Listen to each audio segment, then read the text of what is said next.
So as we read God's word today, may I invite everyone to stand up. And if you have your Bible with you, physical or online, you may open it in Acts 4, verse 1 to 14.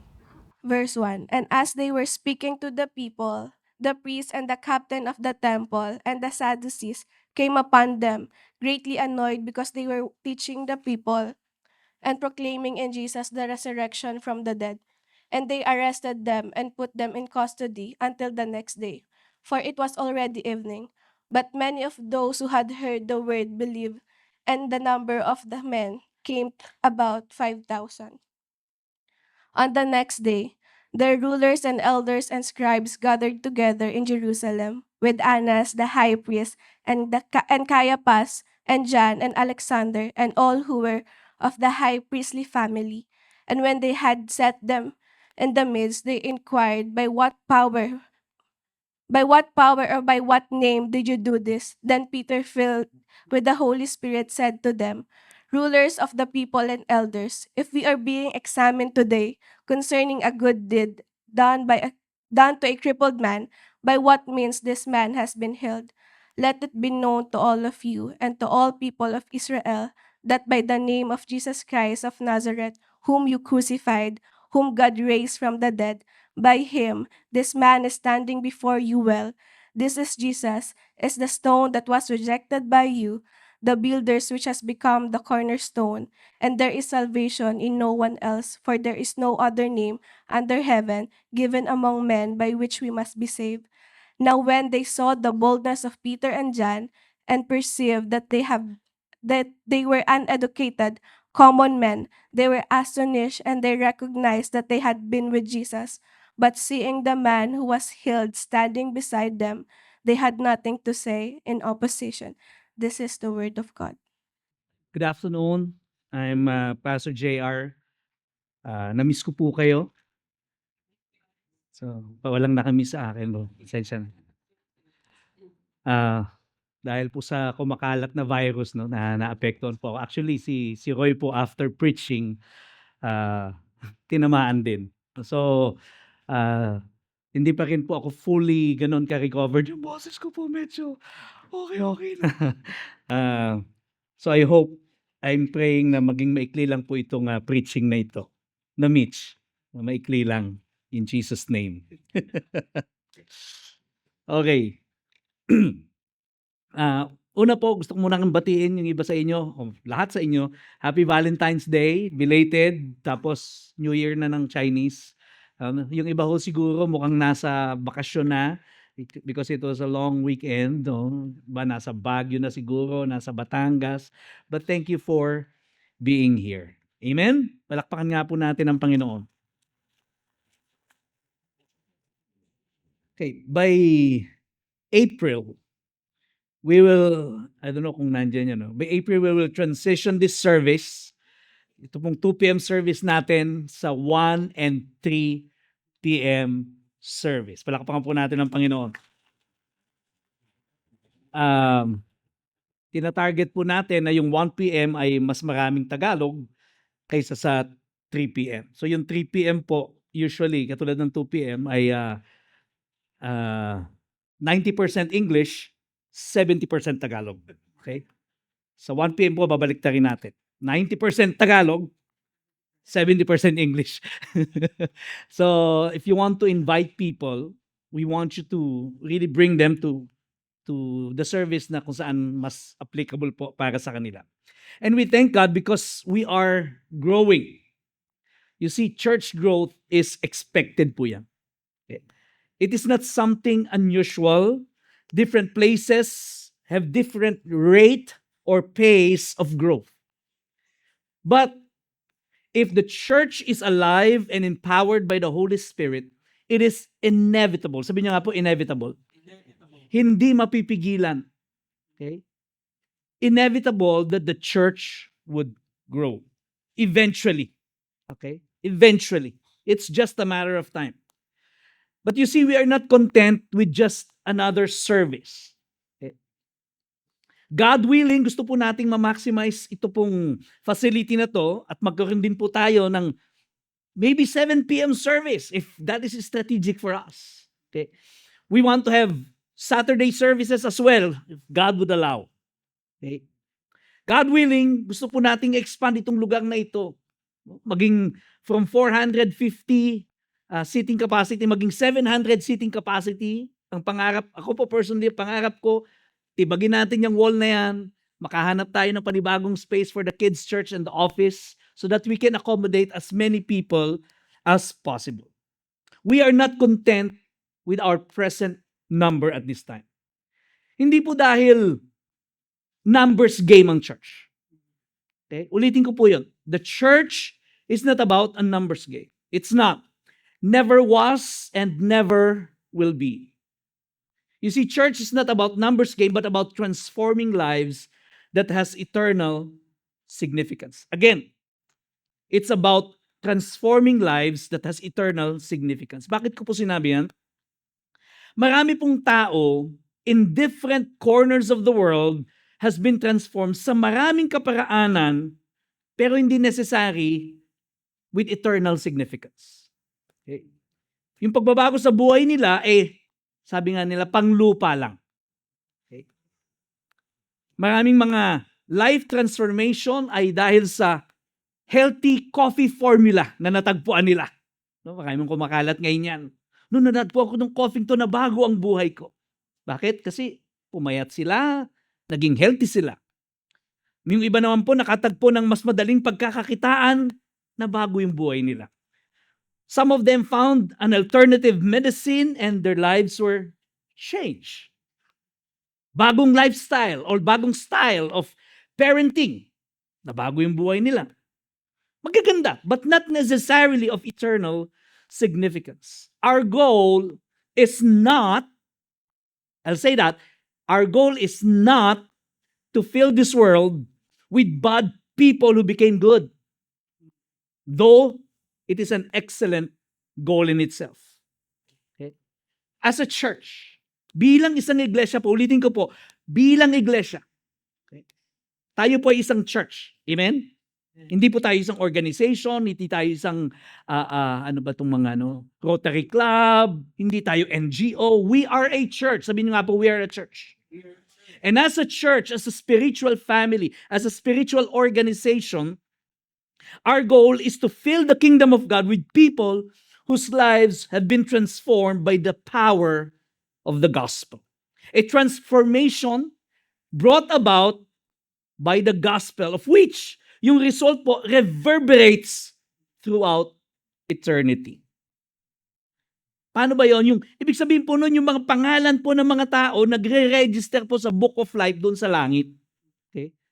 People are getting saved and yes, they are changed, transformed, not from bad to good, but from sinners to saints. Amen? Let me tell you directly now. Makinig po kayo mabuti. Baka ma-miss nyo to. Palagay ko alam nyo na to, pero baka lang minsan nalilimutan natin. There will be many good people who will not be able to enter heaven when they die.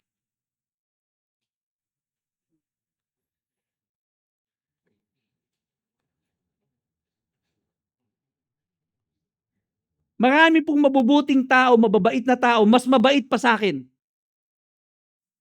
Pag namatay sila, hindi sila papasok sa langit. They will not be part of the new heaven and new earth at the ends of the age. Why? Because it is not the goodness in us that license us to be part of the kingdom of God. But rather, it is our faith on the finished work of Jesus on the cross. Amen? Again, what are we after? What we are after is life transformation with eternal significance. At gusto po natin as many lives transformed as possible. Not some, not few, as many as possible. Sabi nga ni Pastor Steve, we are not big until there's still one person not saved in our community. We want to have a harvest in every pocket of our community, businesses, workplace, campuses. Gaya po ng campaign natin, yung 1 foot on the campus, 1 foot in the community. Yeah? Kung di pa po kayo nakapaglagay ng sticker, meron pa po tayong sticker dyan. We really want to see where we are sa ating pong community at ating mga campuses. We want to advance God's kingdom wherever we are. All over the world, ito po yung nangyayari because the Church of our Lord Jesus Christ is an unstoppable force. Sabi nyo nga po, unstoppable force. A force to contend with. A force that would affect every aspect of human lives in human history. Yun po yung gusto natin. But the question is, how do we do that? Paano natin ba yung gagawin, Pastor? Paano natin maapektuhan yung bawat sulok ng ating daigdig? Paano natin maapektuhan ang bawat sektor ng ating lipunan? Okay. Fortunately, si God po, sa magitan po ng first century church, ay binigyan na po tayo ng pattern. Say pattern. No? Paano po ito gagawin? Ang Book of Acts po ay nagbigay sa atin ng maraming mga informasyon about sa kasaysayan po ng first century church. But what we want to do in this series, sa serye pong ito, Unstoppable, ay tingnan po natin yung mga key events. Sabihin nyo nga po, key events. Mga significant events na nangyari doon po sa Book of Acts na nagdala po sa kanila that led them to become unstoppable in their growth as a church. What made, eto na, may piyok na ako. What made the church unstoppable? What made the first disciples proclaim the gospel with such boldness? It's actually a pattern. Pag tinignan po ninyo sa Book of Acts, it is almost sequential. No? Almost sequential. Hindi naman talagang sequential siya, pero almost sequential. Nung week 1 po, diniscuss ko sa inyo na ang nangyari po sa kanila bago sila humayo, they were filled with the Holy Spirit. Naalala po ninyo yun? Acts 1:8. Something powerful happened after that fateful day dun po sa buhay ng mga disipulo. The disciples became very bold. Why? Because they were empowered by the Spirit. Their boldness was empowered by the Holy Spirit. Okay? Yun po yung nauna. Last week, si Roy po shared to you the power of community, of being devoted to the teachings of Jesus in the context of community. Alam niyo po mga kapatid, tingin kayo sa akin, ang Christian life po, tingin po, ayan. Pati po yung natutulog, tingin sa akin. Ayan. Christian life is not meant to be lived alone. It is never to be lived in isolation. Pag tinignan po ninyo ang mga metaphor na ginagamit ni Lord patungkol sa church, hindi po pwedeng alone. It's like yung sinasabi niya, you are living stones built as a house. You're like flock. Hindi naman pwedeng flock na nag-iisa ka. Di ba? We ought to live in community. Something powerful happens to us when we live in community, mga kapatid. Alam nyo, sa totoo po, naawa ko doon sa mga kapatid natin na after the COVID, hindi mo na matagpuan kung nasan sila. May mga kakilala po ba kayong ganun? Yung dating umatin sa church, pagkatapos ng COVID, ayaw na umatin. Hindi na natin sila matagpuan. Bakit? Kasi hindi sila connected sa community. They come and go. Okay? They just come and go. But if you are connected in the community, there's something powerful that happens in our lives. And they were able to boldly proclaim the gospel and advance the kingdom because they were in community. Their boldness was encouraged by their coming together in prayer and devotion. Yan po yung nangyari. Pag tinignan po ninyo sa Book of Acts, nabaptize sila, they will be empowered. May encourage sila kasi they're come together, being devoted to the apostles' teaching, to prayer. Now this week, we can see the impact of the bold proclamation of the gospel when it comes to the growth of the church. Okay? Malaki po yung impact ng bold proclamation of the gospel. So nauna yung power of the Spirit, then community. Now ito naman po yung proclamation. Sabi nyo nga po, proclamation. And it's not just any proclamation, but bold proclamation of the gospel. Kaya po lumaki ang church. The impact of the church to its surrounding community is undeniable. Si Dr. Luke po, in his gospel, shared to us two parables of Jesus. Yung parable of the mustard seed and the parable of the leaven or yeast, no? Sa Tagalog, libadura, yung pampaalsa po yan ng tinapay. Yan po yung sa Luke 13. Ito pong dalawang parable na ito, it demonstrates to us how a tiny little seed can become a mighty tree that affects its surroundings. The same message is true doon po sa leaven or sa yeast, na kung saan yung small amount of yeast, in time, without noticing it, the whole dough gets affected. That's the kingdom of God. That's how God works through the church. And we can see that as well dito po sa story ng chapter 4, kasi in chapter 4 po, actually buong storya po yan, mahirap lang basahin talaga, masyadong mahaba. Pero makikita po natin a good summary of this. In verse 29 to 31, I want you to take note. It says, and now they're praying after Peter and John were arrested, they were persecuted, binalaan sila, don't preach the gospel or don't preach the name of Jesus anymore. And so they went as church, they gathered together and they prayed.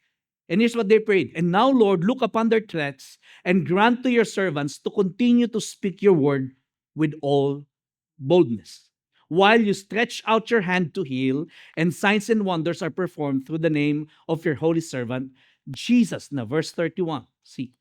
And when they had prayed, the place in which they were gathered together, okay, so they were gathering together. They were just like here, yeah? Magkakasama tayo. Yeah? Nakikinig, yung iba tulog, pero magkakasama pa rin. Yeah? Sabi mo sa katabi mo, hindi ikaw yun, ha? Okay. They were together. What were they doing? They were praying. Okay? The place was shaken, and they were, again, ito naman, they were filled with the Holy Spirit. And what happened? They continued to speak the word of God with boldness. You see the pattern? They were gathering, they were filled with the Holy Spirit, they will speak with boldness. Yung una, they were gathering, filled with the Holy Spirit, speak with boldness. When the people that were against them, okay, sabi po ng verse 27, pag binuksan niyo yung Bible niyo, sabi niyan, they were gathered together. The people who are against them, the people who are persecuted, they were gathered together. Ano panlaban nila? They gathered together. Look up here. I want you to know that there are people who are against you when you preach the word. There will be people who are ready to oppose you. They're just waiting. Just like these persecutors, they are gathered together. Ano panlaban nila? They gathered together. They prayed. And they were empowered by the Spirit that enabled them to speak boldly. They were able to preach with boldness the gospel of Jesus as an evangelizing community. Sabihin niyo nga po, evangelizing community. Bakit ko sinabing evangelizing community? Alam ko po na yung iba sa inyo hindi magaling mag-preach. Kung kayo yon, sabihin niyo amen. Oh, dami, di ba? No?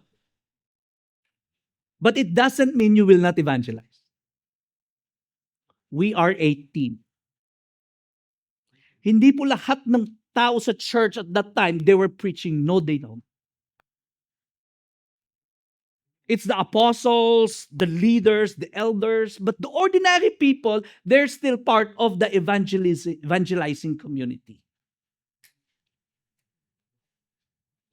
At mamaya makikita natin yun, how we can be part of that. You have a part in proclaiming the gospel. Mari hindi po katulad ko. No? Mabigyan lang ng mikropono, magpipreach. No? Yung iba sa atin, pinagduduldulan na lahat yung mikropono, ayaw pa magsalita.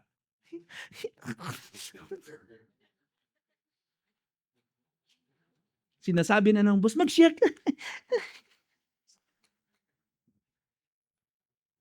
But you have a part.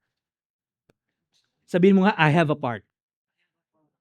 I am a part of an evangelizing community. So yun po yung pattern sa Book of Acts. Pero dito po sa preaching na ito, okay? Sa preaching pong ito, I want us to focus on one aspect that I believe really helped the first disciples preach with boldness. In fact, it was their persecutors na nakanotice po nung bagay na ito sa kanila. Doon po sa text natin, sa verse 13. Let's look at verse 13. It says there, "Now, when they saw the boldness of Peter and John and perceived that they were uneducated common men, they were astonished, and they recognized," who recognized? The people. And they recognized that they had been with Jesus. They had been with Jesus. The word with came from the Greek word sin or S-I-N, kung saan nagkukuha po natin yung term na in sync or synthesis, synchronize. And it means in tight identification, closely identified together. Okay? Sinabi na, they were with Jesus, meaning, pag tinignan nila yung mga apostles and disciples, parang nakikita nila si Jesus mismo. The way they spoke, nung nakita nila si Jesus, tapos nakita ng mga disciples, pambira, parang si Jesus din sila magsalita. Yung tapang nila, parang tapang din ni Jesus. Why? Because they were with Jesus. It's like a battalion of soldiers in synchronized marching. Nakakita na kayo niyan? Di ba? Parang may mga tali, parang may kahoy yung pala. Pag tumaas yung isa, taas lahat eh. O kaya naman yung synchronized swimming. Di ba? Nakapanood na kayo yan? What made them so bold? Their persecutors recognized, they realized, they were with Jesus. They saw the similarity. Why? Because the disciples were able to catch, they were able to adapt, to copy, and identify with the character of Jesus because of being with Him. Simply put, mga kapatid, yung ating pong love relationship with Jesus, yung ating pong daily walk, yung ating pong intimacy with Him, waters the dry soul of our daily life on earth, causing us to bloom. Di ba? Hindi ba napakagandang pribileyo na binibigay ni Lord sa atin? Mag-take part tayo. Yung isa nga, di ba? Yung iba nga, pagka may event eh, talagang picture ng picture. Bakit? Kasi part ako nito. I was here. You're proud to be part of that event. Yeah? Pag may dumating na mga na K-pop, I'm part of it. Yeah?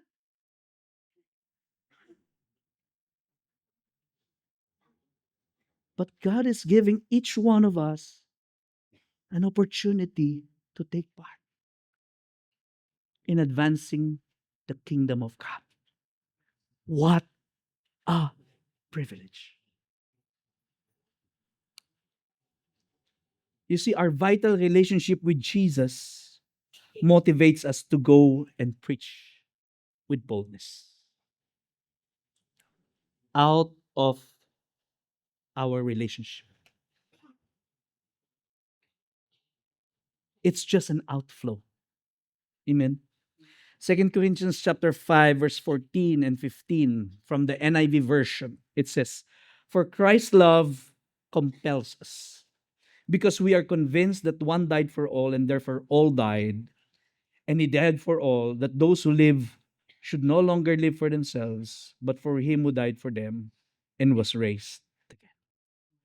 Dahil sa pag-ibig ng Diyos, ang sabi niya, ang lupit nga po ng word, it compels us. Dahil sa pag-ibig na nararanasan namin, napipilitan kami. Minsan ayaw na namin, pero wala eh. Ramdam na ramdam namin yung pagmamahal ni Lord eh. Hindi namin magawang umindi. That's why we no longer live for ourselves. They were with Jesus. They experienced the love of Jesus. They saw Him resurrected from the grave. Na-experience nila yung kapangyarihan niya through the Spirit. He delivered them from their troubles. They can't help but to speak because of this. Nag-uumapaw sila, overflowing.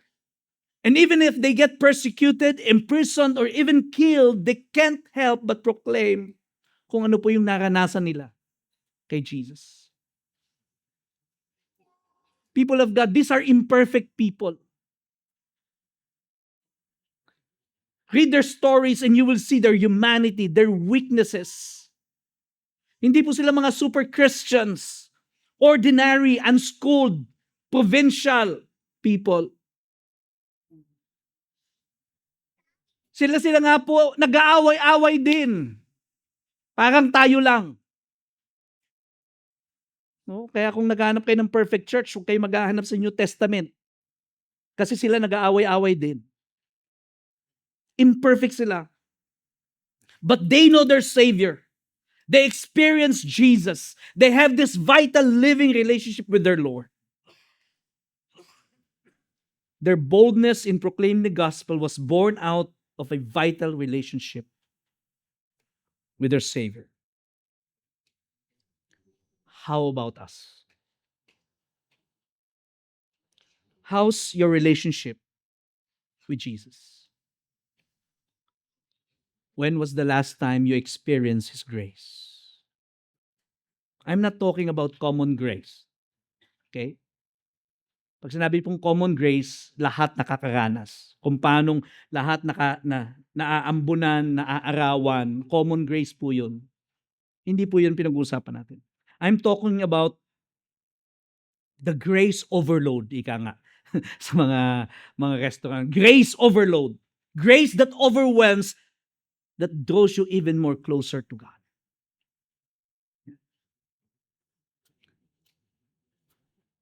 When was the last time you experienced His presence? When was the last time you worship Him like there's no tomorrow? Sa Amerika po ngayon, sa University, Southeast University, if I'm not mistaken, yung mga estudyante po sa universidad na yon ay nagkaroon ng 2-hour service. And when they started to worship, nagtuloy-tuloy po 4 hours, 6 hours, 12 hours, 24 hours, 26 hours, hindi sila humihinto. They can't help it but to dwell in the presence of God.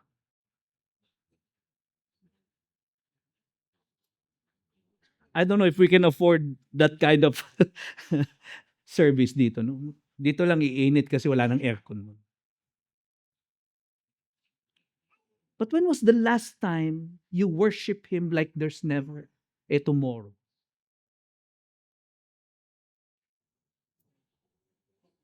Alam niyo po, pinaghahandaan po natin yung service na to so that you will experience God. That's why I encourage you, dating po kayo ng maaga dito, worship God, ready to worship and ready to minister. Because God wants to meet with you. God wants to empower you. God wants to speak to you. God wants to unburden you so that paglabas mo dito, you are empowered.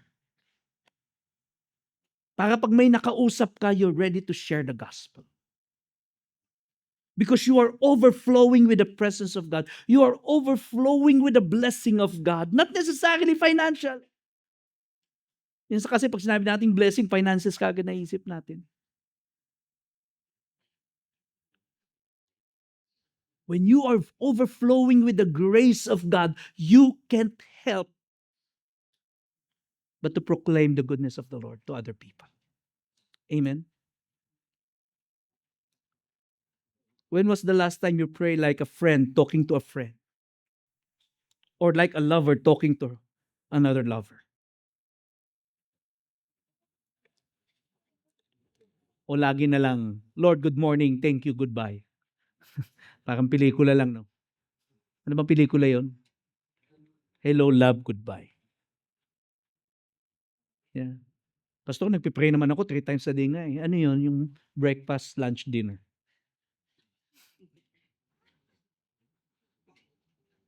You know what? One of my favorite ways of praying is while walking. I don't know. That's just me. While walking, I talk to God.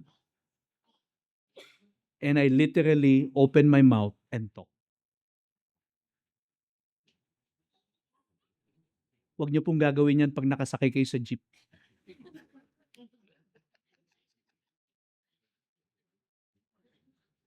When I was in high school, I started that. Nakakatawa kasi hindi ko namamalayan, naglalakad po ako mula sa school pauwi ng bahay. Hindi ko namamalayan, tumitingin na pala yung mga tao sa akin. But I was so consumed talking to God. But now, doon po sa subdivision namin, malaki po yung subdivision namin eh. Mga 100 meters po yung haba. Hindi ako lang ako, tapos pipray lang ako. Talk to God.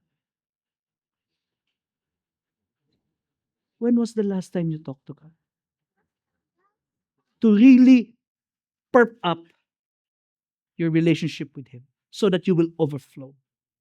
Because our ministry, the preaching of the word is just an overflow of what's in our heart. Amen? When was the last time you read your Bible and hear God speak to you very clearly? Basta basa ako ng Bible, wala akong maintindihan eh. A-attend ka ng Rooted starting April 10. Okay? Libre yun, walang bayad. Okay? 10 weeks lang. And we'll help you how to read your Bible so that you will hear God speak. Pero kahit walang Rooted, kayang mag-speak ni Lord sa'yo. Just read your Bible.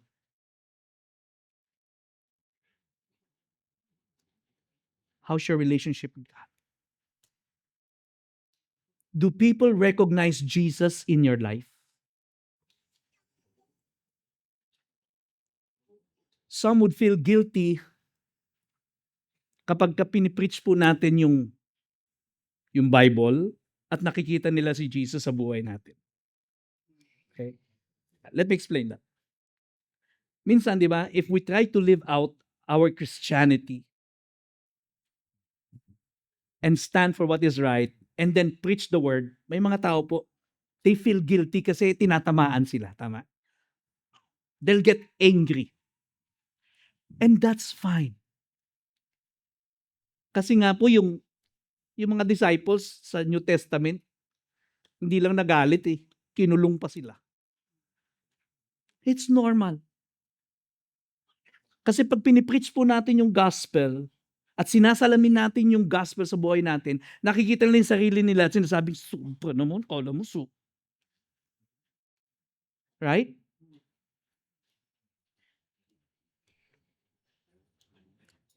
Doon po sa storya na binasa natin, balikan natin verse 1. Tingnan nyo ha.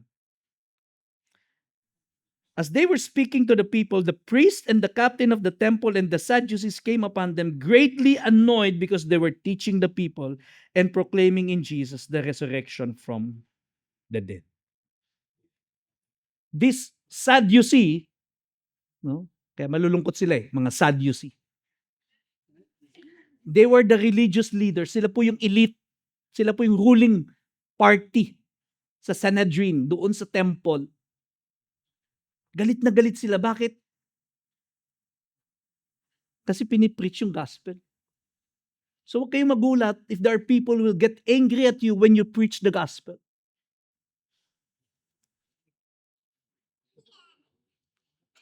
Alam nila na kapag pinreach nila yung gospel na yon, ma-offend itong mga Sadducee na to. Kasi hindi sila naniniwala. Pag nag-preach kayo ng gospel, believe me, there will be people who will not believe. And they will debate you and get angry with you and give you names. Titirahin pa kayo sa social media. But nonetheless, we have to preach it and preach it with humility. Amen? Hindi tayo makikipagdebate. Yung debate, may lugar naman yan para sa ganyan. Pero tayo, as regular folks, we're not there to debate. We're just here to share the gospel to them with humility. Now, guarantee ba na pagka nag-share tayo with humility, makikinig sila? Hindi. No? Pero ito pang guarantee ko sa inyo. Somewhere out there, there's always someone who is ready to listen to the word. Just somewhere out there. Paano mo lalaman kung ready na? I-preach mo lang. Pag nag-respond, ready na siya. Pag hindi nag-respond, hindi pa siya ready. Our job is to preach the gospel. It is God's job to convict, to save, to change people's lives. So preach the gospel with boldness, seasoned with humility. Especially po sa country natin, wala pa hong namatay dito sa pagpipreach ng gospel. Wala pa, sa totoo lang. Sa Africa, maraming namamatay when they preach the gospel. Sa Middle East, maraming namamatay when they preach the gospel. Sa Pilipinas, wala. Pinagtatawanan, yes. Pinipersecute, yes. Kinukutya, yes. Hindi pinapansin, madalas. Okay? Pero pinapatay, wala pa po akong narinig. So we have to be bold. As long as we have our freedom now, we have to be bold. Bold but not obnoxious. Not mean. Okay? Hindi yung condescending. Parang kala mo ikaw lang yung tama. Okay? Hindi yung contemptuous, yung parang, kayo, paniniwalaan nyo, ganito. Yeah? Mga suwasamba kayo sa mga Diyos-Diyosan. Hindi na makikinig sa iyo yun.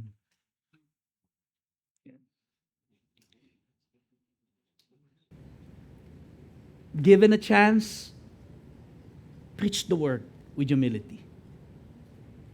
Given a chance to preach in a crowd, preach the word with humility. Okay? Pero madalas, sa marami sa atin, binibigay po ni Lord na opportunity, ma-preach natin, classmate natin, teacher natin, office mate natin, kapatid natin, kamag-anak natin. Palagay nyo, kaya nyo yun? Kaya mo yun, kapatid. Okay? Huwag mong hintayin si pastor pumunta sa bahay mo para mag-preach. Just ask God, Lord, help me. Because you are part of the evangelizing community. Some of you will start by just inviting your friends, inviting them to church, and that's okay. Ako nga noon, nag-invite ako ng mga estudyante, inuuto ko pa eh. Kain tayo McDonald's. Matid lang na church. May kakilala po ako, staff, na born again kasi ang pangako ng tita niya, papakainin sila sa McDonald's. We are an evangelizing community. You have a part. Sa simula, hindi mo alam sasabihin mo, and that's okay. Pero hindi pwedeng 10 taong ka na hindi mo pa rin alam sasabihin mo. God can use you. Amen? Basta, yung relationship mo kay Lord, maayos. Pero kapag ang relationship mo kay Lord, laging dry, minsan, no, kahit umiiyak na si Lord tulad ng bata na yan, ayaw mo pa rin makinig.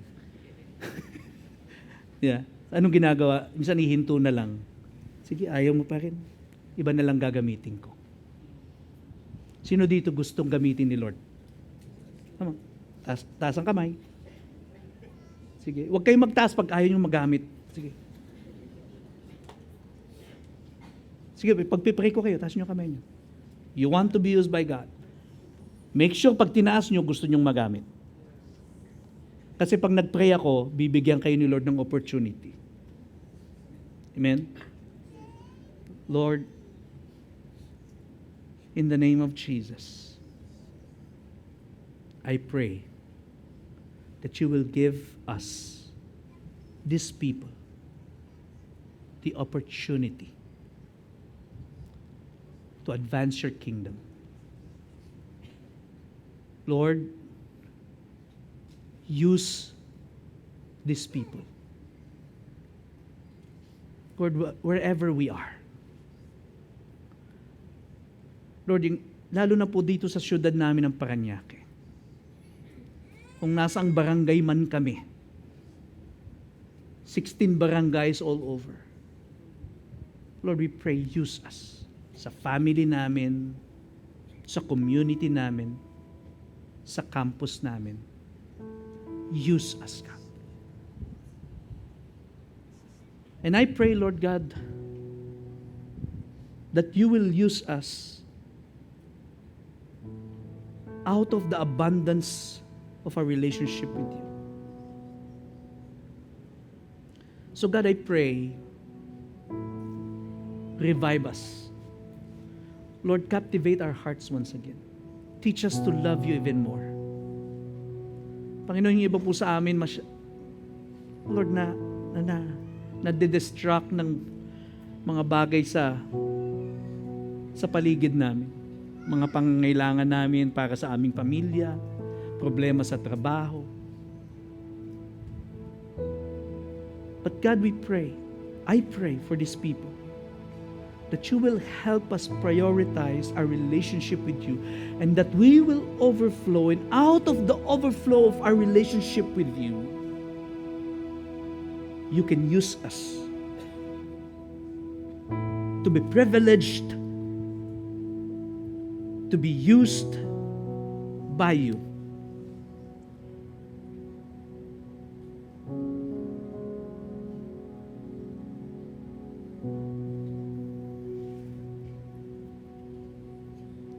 God, we pray na wag lamang pong maging focus ng buhay namin ang mga makalupang bagay.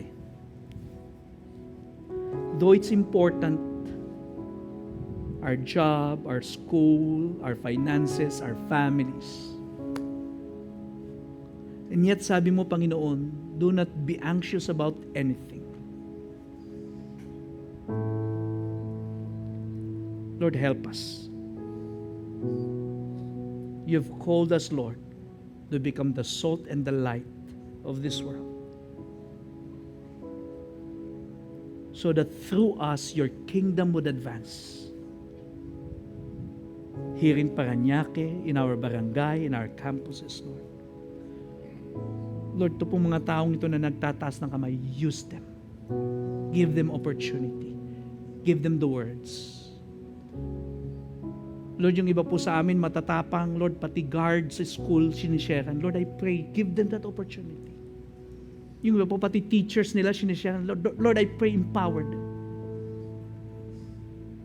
But some, Lord God, natatakot po to share sa kanilang family. Lord, I pray, encourage them. Give them the wisdom. Show your power to them and through them. Because we believe it is through the boldness of proclaiming your gospel, empowered by your Spirit, that we can advance the kingdom of God. Thank you, Lord. In Jesus' name this we pray. Amen. And lakpan po natin.